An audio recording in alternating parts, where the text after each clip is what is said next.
మాకేం మస్కా కొడదాం అనుకున్నావు? నువ్వెవడవో మాకు తెలియదు అనుకున్నావా? నువ్వు ఆ చక్రధర మనిషివి కదూ? అవునా కదా? చెప్పరా.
మీ సాంబరం సంతకెళ్ళ ఏనుగుతోనో ఏనుగు బండుతోనో ఫైటింగ్ ఆట ఆడుకున్నట్టు వాళ్ళంతా దెబ్బలేడరా.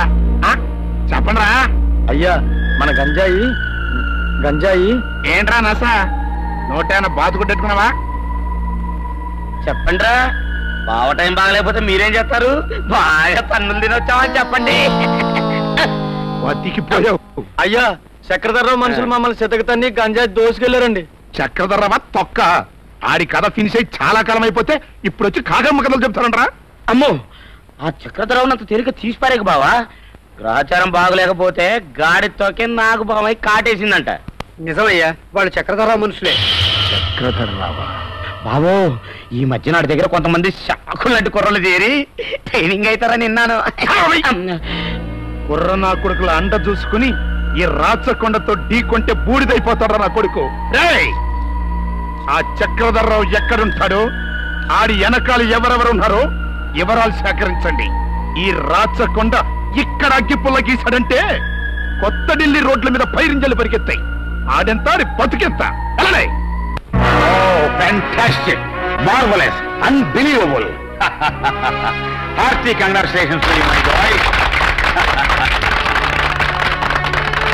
ఆ రాచకొండ లచ్చన్నగాడికి ఇది మొదటి ఓటమి. ఇంకా వాడి జీవితం